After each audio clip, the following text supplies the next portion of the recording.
So this one is yeah, the one, the project that you do during the pandemic, right? exactly. Yeah. Yeah. Exactly. So on the 5th of March 2020, Italy entered into a lockdown, a total lockdown because of the COVID pandemic. Mm. So total lockdown means that we were forced to stay in our homes. We could just go out once per week, one time per week, for groceries, or if we need to go to buy medicines, or just for these two reasons.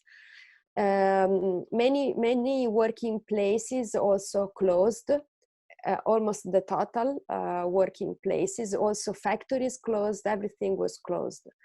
And this was due to to halt the pandemic. But for us, it means um, entering in a disconnected. I mean, we were cut off the relationship with all the other people we used to see and to live with. So it was just me, my sons, my very close family. And my sons were David and Giovanni. One is 11 and the other is 8 years old. At the beginning, they were very scared about the situation, and also they felt strange about this situation, because no one of us never experienced to be like in a sort of jail, so to be forced to stay inside the home. And they were afraid of the virus could arrive and until our family, and could and we could have become ill. And I say to them, being afraid, being scared it's normal. It's a normal feeling, but we can. I will not say to you, don't be scared, because the situation is really serious. But we can anyway smooth this fear. We can anyway try to find inside us, inside our family, and the relationships of love that we have, we can find the strength in this. So I propose to them to create some scenes, some imaging, to try to elaborate, to depict these feelings that they were feeling, and me with them. So we started really just as this, free of thinking of situation and imaginary. And I wanted them also to be engaged in setting up of the picture. So I decided, I mean, it came almost naturally, that we find in the night a good situation to create this fantasy world, this imaginary world, because during the night everything is dark, is fully dark.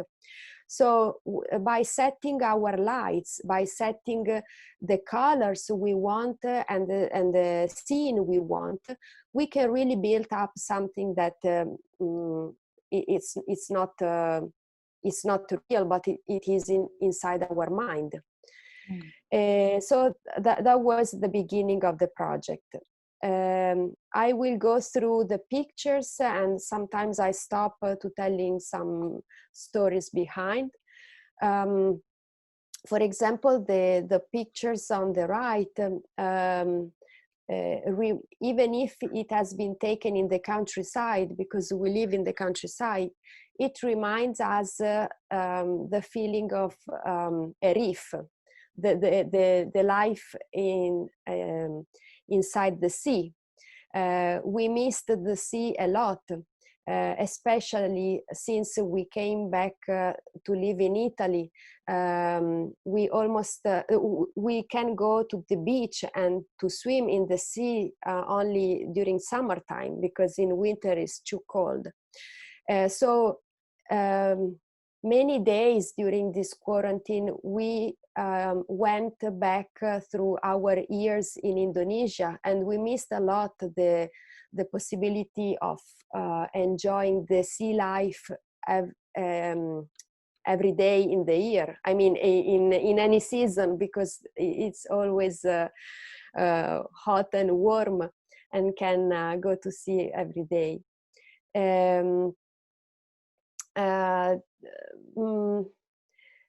Even if you see a background like in the picture on the right, which is so colored, like for example here is orange. This background actually is a night sky, but why was so orange? There's no post-production in this picture. I mean, the color you see are the colors of the raw file of the camera.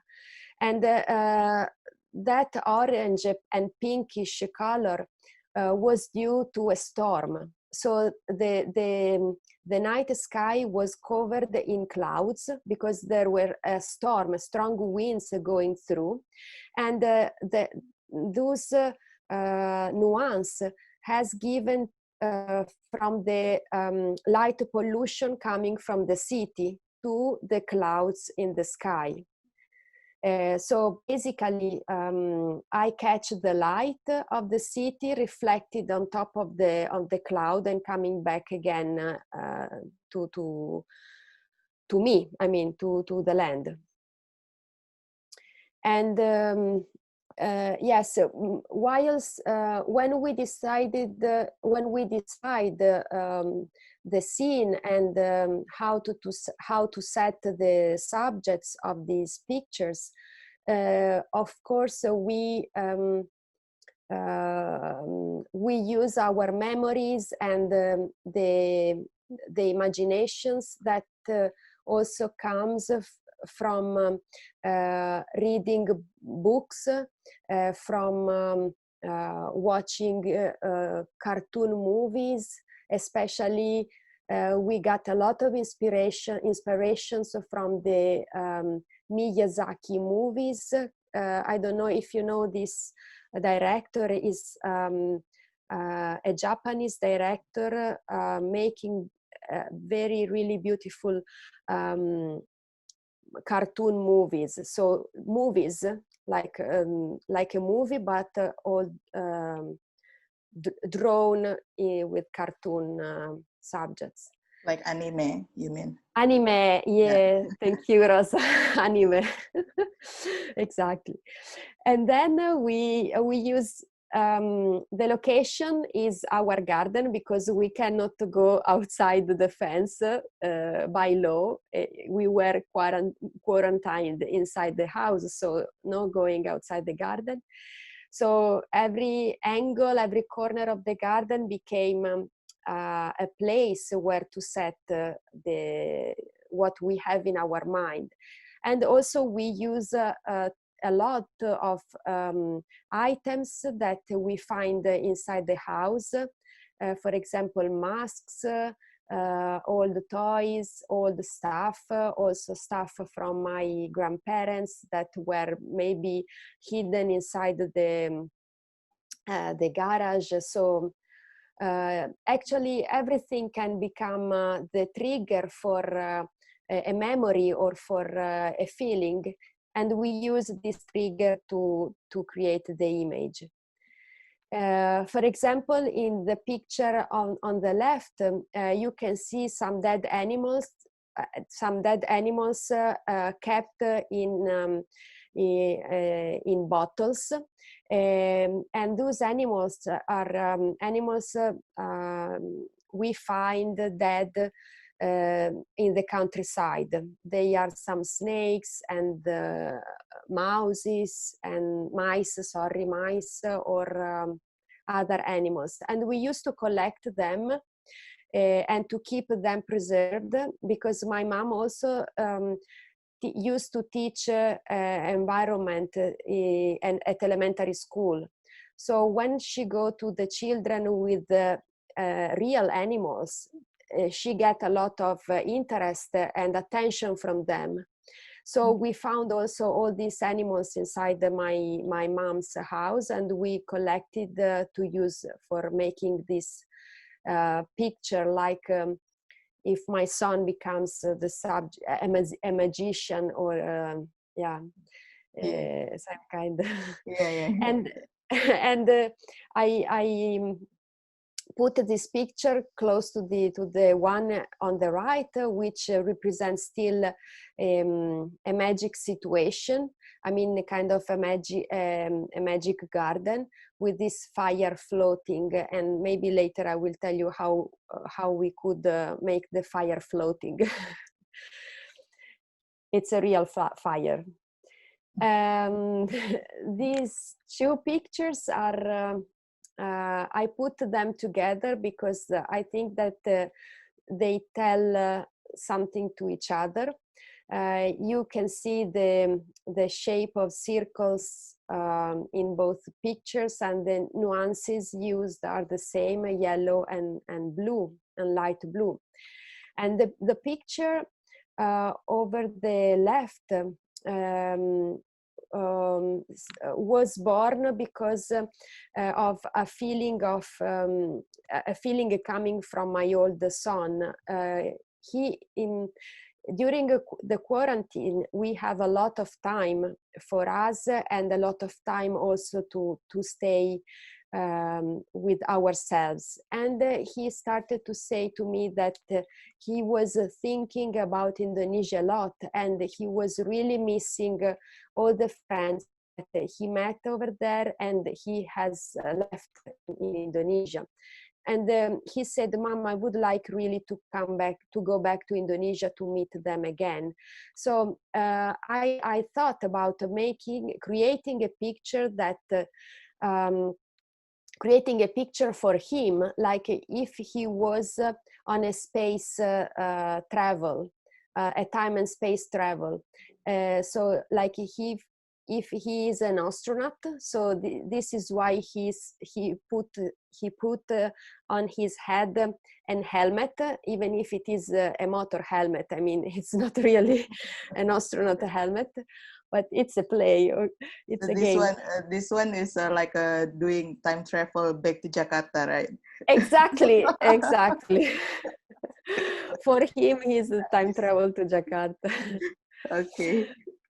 And the picture on the right is still connected to the idea of universe in my mind, because I see all these circle shapes has particles, like stars, or the particles of dust that we can find in the outer space, in the space of the universe, beyond the Earth. And these two pictures, I mean, the picture on the left, I gave to this picture the name of the title of Time. Still, it's a picture still talking about time. Of course, you see many different clocks, which for us represents the different time on Earth.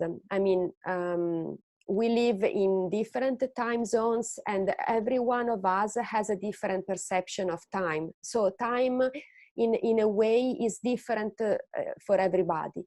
But still, there's a light, a thread of light connecting all this time, all these different times. And this thread of life, of lights, has the meaning of a connection between all the living beings that share the Earth, our planet. On the right side, you see a picture of flowers that grow wild in our garden. Usually these flowers are a kind of very, very light shade of pink during the daylight, but this red color has been given at night through a colored light. And those two pictures are still a way for us to use the garden as a landscape for our imagination. So on the left side, we wanted to play the shadows, and on the right side, I had an idea of portraying the arm of my youngest son actually has a flower of among the other flowers of the garden. Those two pictures were related to them being wild. During this quarantine, they really reconnected and became more wild. They reconnected to their wilderness. They had a lot of time to spend among themselves and to stay outside in the garden because no more school, no activities, no other stuff. So they really enjoy and reconnect to the other, the plants and the animals living with us. These pictures are kind of more with a stronger imaginary. The one on the right side was because during this quarantine I used to give them assignments, sometimes assignments during the day, so they still can be engaged in doing something, because passing so many hours inside the house, they get bored. So that day I say to them, look, your assignment for today is to build a tent. I don't want to know how you build a tent. You have this assignment, you find by yourself all the stuff you need. So they went to find some sticks, some bamboo sticks, and they went to my mother's house and grabbed some bed sheets, and they made this tent, which actually is it's kind of really not so strong, but anyway was a nice place to hide. Maybe too little for them, because yeah, the feet come out. And the picture on the left, the mom is very tricky. I give the assignment every day to the children. Yeah, so they are occupied in doing something, you know. Okay, and yeah, these two pictures was really about the feeling of fear and of scariness. We have this mask, the mask in the picture on the right. We have this mask in our house for so many years. It is from an Italian artist who used to carve the wood that he can find on the beaches. And he carved masks out of this wood, and we bought from him this mask because we like it. But until the quarantine, we never thought about using this mask as a tool to represent a feeling of weirdness, strangeness, alienation. and again, we found it really right for the moment and for representing those feelings. And the picture on the left side, as you can see, and I think, and I hope you can imagine, represents a caterpillar.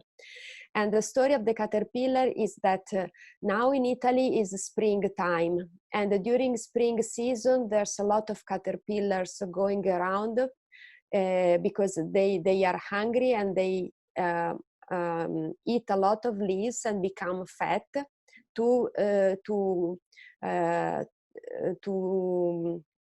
start their transformation into butterflies. And by observing the caterpillars in the garden, my sons observed that maybe the caterpillars feel strange of themselves when it comes to the transformation, because from being a caterpillar, they come out with wings and a certain body with the antennas and with a different form. So we get like a parallelism between our situation of weirdness, of strangeness, of not knowing how the future will be, to the same feeling of being a caterpillar and not knowing what is going to be of yourself, what is going, how you going to turn into a butterfly. So for us, nature was an element, a very important element for our imagination. And these two pictures are one of our rooster, and we decided to portray it has a giant, like an imaginary animal, bigger than what it is in the reality. And the other picture is of me, because I really, during this quarantine, since this is a participatory project between me and my sons, during the quarantine, thanks to them, I also connected more deeply with the nature and the environment and the wilderness around us. And this is the last picture I shot with my children. This is the youngest one, Giovanni, hiding inside a bush, but still wanting to see what is going on outside. So it's a good representation of trying to find sorry, trying to find the safe, trying to find being safe in nature, but still wanting to look at what is going around. That is, sorry, I need to drink it's okay. Take your some time. water. Okay, now I'm fine, thank you. Actually, it is something that came out also talking with other friends who are moms as well, that during the quarantine, the needs of children, to their feelings, it is an aspect that so many people didn't care a lot, but the children are really affected emotionally by the quarantine, because they don't know exactly what is going on. Adults can understand, but children sometimes don't understand, so they are overwhelmed with the feelings that they cannot manage. So it's important to help them to recognize the feelings and to try to smooth the feelings. Okay, I try to help them in going through this feeling, smoothing the fear and helping them accepting also the bad situations. So, okay, I stop sharing the, okay, I come back as a video. okay. So to the participant, you can start questioning all you want to ask to Elisabetta. So this is very different actually. This project, Elisabetta, it's very different with your previous project, right? Meanwhile, in the previous projects, you have like you have to tell the story from the others, right? And now you come inside and then you tell about your own story. How is the difference, the process creative between the previous project, and then your background is also environmental issues. You concern on the environmental issues. So how is influence your project in these projects? Yeah, good question. It is exactly like this.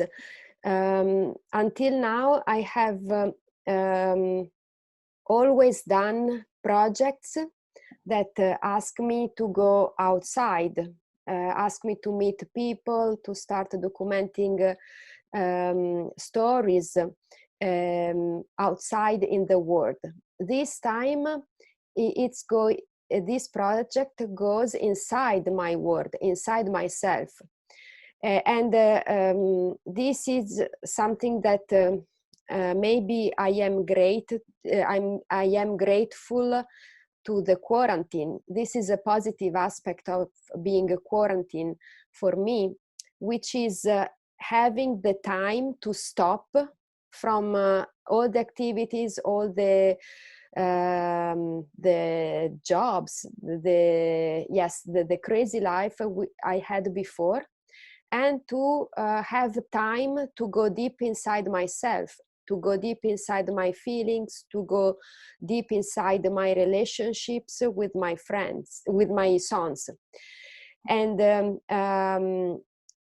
so for me, the being able to do this, let's say, this journey inside myself, I recognize that it is a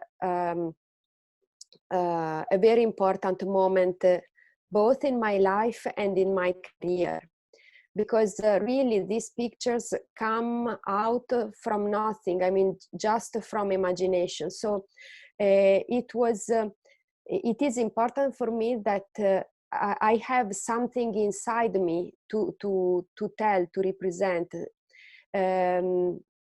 Yeah, I think this is the point.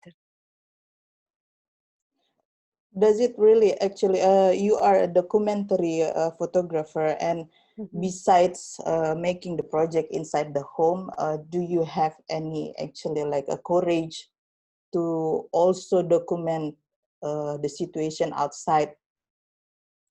Yeah, I had during this 2 months of quarantine, I had an assignment from the BBC on a story in my hometown.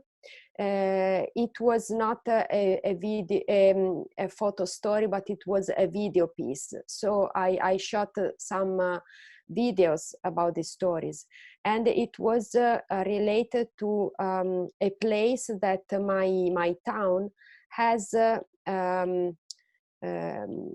established for children with affected by autism, because since nobody was allowed to go out in the city or in the gardens, but stay inside the homes, for these children with autism, being inside the house is very difficult, because their daily life changed a lot, and they don't know, they don't understand why they cannot go out, why they cannot go to school. And it is very heavy for the families with this child to stay close inside the house. So my town found a place, an open space, but closed to the public, and allow these families to go there with the children. So I went there to report on this story, and it was difficult because it was the only time in which I went out from my home, and it was the first time I did my report with the face mask and the glasses and the gloves on, and I had to disinfect my gear after coming back. The people I met were in a good health situation. They were not sick, but